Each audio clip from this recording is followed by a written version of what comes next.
हम भयभीत हैं मृत्यु से। क्या हम सचमुच ही मृत्यु से भयभीत हैं या बात कुछ और ही है? मृत्यु तो एक शब्द है, भयभीत तो हम उस बात से हैं जो बात इस मृत्यु शब्द से लक्षित होती है। क्या बात लक्षित होती है इस मृत्यु शब्द से? यह बात कि जो कुछ भी अभी मैं जान रहा हूँ और जो कुछ भी अभी तक मैंने जाना है, जो भी मेरी आगे के जीवन के लक्ष्यों को हासिल करने की संभावनाएं तथा महत्वाकांक्षाएं हैं, वह सब कुछ, मेरा यह शरीर, मेरा यह व्यक्तित्व आदि सब कुछ, मेरे पिता माता मित्र आदि सब कुछ समाप्त हो जाएगा। हम कहाँ मृत्यु से डरते हैं? हम तो ये सब कुछ खो जाने से डरते हैं। या जय कृष्णमूर्ति जी के शब्दों में कहें तो हम ज्ञात को खोने से भयभीत हैं। जो कुछ भी अभी तक हमने अनुभव किया है, जाना है, जो हमारी स्मृति है, उसको हमेशा के लिए खो जाने से भयभीत हैं। तो ये भय हमारा दूर कैसे हो? क्या कोई साधना करे जिससे कि मृत्यु का भय समाप्त हो जाए? कुछ भी करने से पूर्व, जैसा कि हम हमेशा ही कहा करते हैं, हम समझ तो लें आखिरकार मामला क्या है। कहीं ऐसा ना हो कि हम अपनी नासमझी में वह सब करने में जुट जाएं जो सब कुछ की करना ही नहीं था।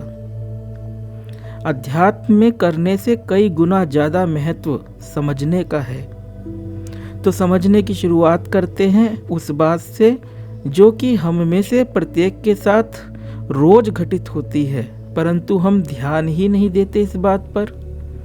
यह बात है सुषुप्ति, या कहे गहरी नींद, या कहें स्वप्न रहित निद्रा।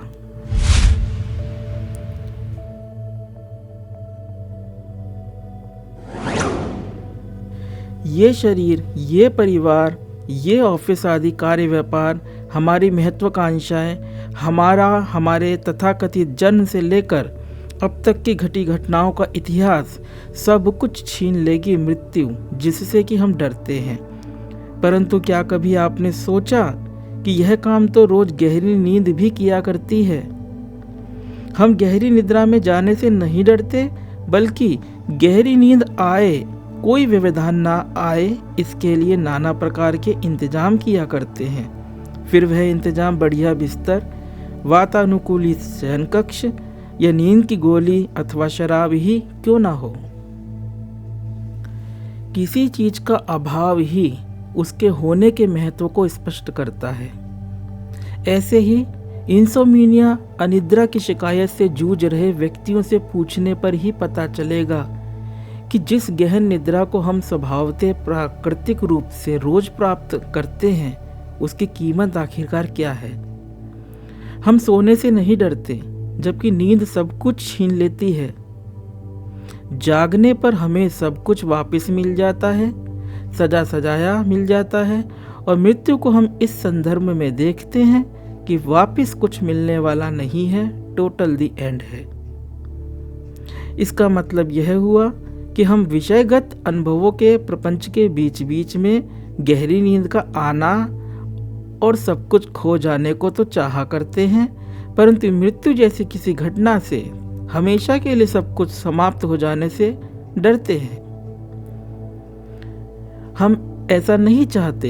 इस ना चाहने ने ही हमें लोलुप बनाया है कि पुनर्जन्म, लोक परलोक और भूत प्रेत आदि जैसी मिथ्या बातों को कल्पित करें। क्या आपने कभी भी खुद का ना होना अनुभव किया है? जरा सोचें। उत्तर होगा नहीं।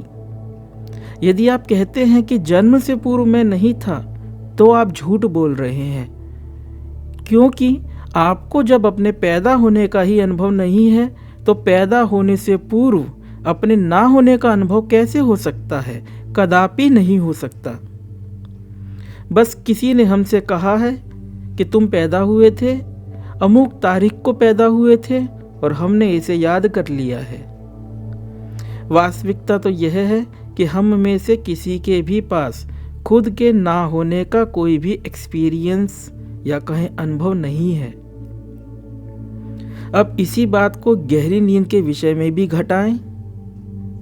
जब गहन निद्रा होती है तब ये शरीर, इसकी विभिन्न भौतिक प्रक्रियाएं, जीवन की समस्याएं, आपकी महत्वाकांक्षाएं, आपका परिवार, पारिवारिक जिम्मेदारियां, कुछ भी तो नहीं होता।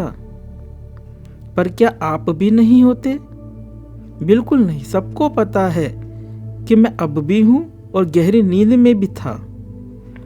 बस इसी अंतर को स्पष्ट कर लेना है निज विवेक से कि अभी ये मेरा होना क्या है और गहरी नींद में मेरा होना क्या है।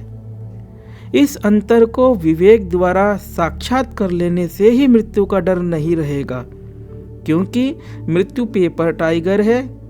पेपर टाइगर बोले तो कागज का बना शेर है और कुछ नहीं। अभी यह जो आपका होना है विभिन्न विषयगत अनुभवों के साथ में होना है। ये विभिन्न विषयगत अनुभव शरीर, मन एवं संसार के होने की आपको प्रतीति कराते हैं। यह प्रतीति इस प्रकार से है, संसार है, संसार में ये शरीर है और शरीर में मन है।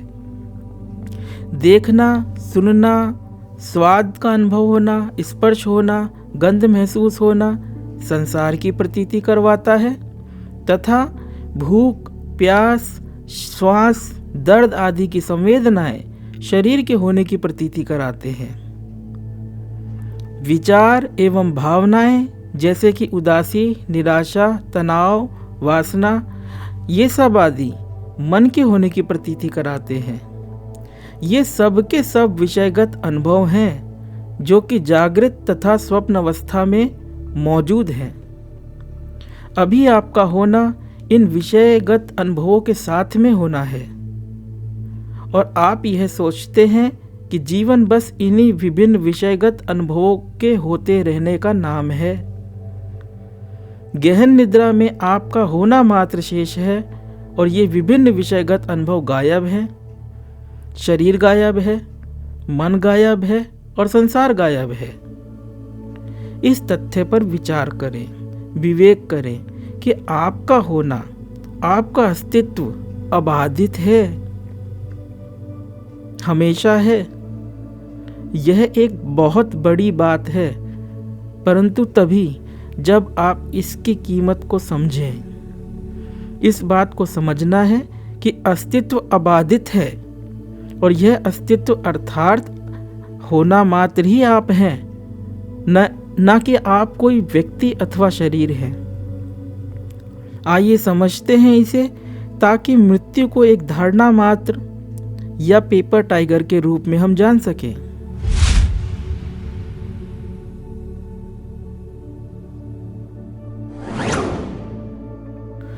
जो कुछ भी देश एवं काल के अंतर्गत है वह सब कुछ बाधित है, अर्थात उसकी एक शुरुआत है, एक अंत है। अभी पूर्व में हमने विभिन्न विषयगत अनुभवों के बारे में संपूर्ण विस्तार के साथ में बताया। वे सभी विषयगत अनुभव देश एवं काल द्वारा बाधित हैं, अर्थात उनकी एक शुरुआत है और एक अंत है। गहन निद्रा में देश एवं काल दोनों अनुपस्थित हैं। हम यह कह रहे हैं कि हम जो ये कहते हैं कि मैं रात 11 बजे सोया, गहरी नींद लगी, सुबह 5 बजे उठा, इस प्रकार से मैं 6 घंटे सोया, ये बात झूठ है। चूंकि गहन निद्रा में समय होता ही नहीं है, इसलिए यह कहना ज़्यादा सार्थक है कि बस अभी आप सोए, अभी आप उठ गए, कोई समय नहीं बीता। हम जागने पर विचार द्वारा ऐसी प्रतीति रचते हैं कि 6 घंटे सोए। यदि हम इस तथ्य को समझ पाएं कि गहरी नींद में समय होता ही नहीं है, तो हम यह भी समझ पाएंगे कि जिसे कि हम मृत्यु कहते हैं और उसे से डरते हैं, उसमें भी समय नहीं होता है। गहरी नींद में जाने के लिए हमें कोई डर नहीं है, क्योंकि ये सुखमय है, आनंद स्वरूप है और हमारा रोज का अनुभव है कि जागने पर हमें हमारा संसार हमारे नाते रिश्तेदार, हमारी स्मृति आदि सब कुछ वापस हासिल हो जाएगा। परंतु मृत्यु को हम ऐसा समझा करते हैं कि ये सब कुछ खो जाएगा। हम इसे किसी भी प्रकार से खोना नहीं चाहते हैं, इसलिए लोक परलोक, पुनर्जन्म आदि बेहुदा बातों को सुना करते हैं और खुश होते हैं कि चलो किसी न किसी प्रकार से तो मैं रहूँगा ही। ध्यान दें, आप हमेशा हैं। आपको अपने होने के लिए किसी लोक परलोक, स्वर्ग नरक, पुनर्जन्म आदि की आवश्यकता नहीं है। अस्तित्व अबाधित है। हम अपनी कल्पना द्वारा जीवन और मृत्यु ऐसे दो छोर निर्धारित किया करते हैं, क्योंकि विषयगत अनुभवों के साथ में अपने होने को ही हम जीवन समझा करते हैं। यदि हम अपनी यह भूल सुधार लें तो जीवन ही मृत्यु है, मृत्यु ही जीवन है, क्योंकि यह अस्तित्व है जो कि काल से परे अबाधित है, शाश्वत है। गीता में भगवान श्री कृष्ण इसी वास्तविकता को अर्जुन के प्रति उद्घाटित करते हुए कहते हैं, अमृतम चैव मृतश्च सच्चाहम अर्जुन, अर्थात हे अर्जुन, मैं ही अमृत हूँ और मृत्यु हूँ तथा सत असत भी मैं ही हूँ। जीवन और मृत्यु, होना और ना होना दोनों ही श्री कृष्ण है। कुछ भी जानने में आए वह भी श्री कृष्ण, और वह जो जानने में आ रहा है ना हो जाए, अस्तित्वहीन हो जाए, तो उसका ना होना भी श्री कृष्ण। जीवन भी श्री कृष्ण और मृत्यु भी श्री कृष्ण। और यह श्री कृष्ण कोई अवतारी पुरुष या व्यक्तित्व नहीं, बल्कि मैं हूँ मात्र है।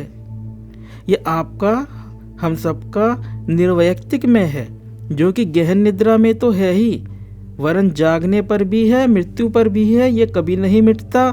अर्थात आप कभी भी अपने ना होने का अनुभव नहीं कर सकते। इसलिए हम कहते हैं मृत्यु ठीक वैसी ही सुनी सुनाई बात है जैसे कि जन्म। ना तो कोई भी कभी भी पैदा होता है और ना ही कोई भी कभी भी मरता ही है। मृत्यु के बाद क्या होता है? इन प्रश्नों पे विराम लग जाता है। क्यों? क्योंकि मृत्यु के बाद कुछ भी नहीं होता है, क्योंकि समय नहीं है, पर आप हैं। शांत शिथिल हो, स्वयं से पूछें कि क्या मैं कभी भी नहीं हूं, हो सकता हूं? निश्चित ही यदि प्रज्ञावान होंगे तो उत्तर मिल जाएगा कि ऐसा हो ही नहीं सकता। और यदि आप श्री कृष्ण के प्रति भक्ति भावना से पूरित हैं, आप प्लावित हैं, तो ऐसा भी सोच सकते हैं कि जब उन्होंने गीता में कह दिया कि जन्म और मृत्यु मैं हूं, तो मृत्यु श्री कृष्ण है, तो श्री कृष्ण से कैसा डरना। ओम।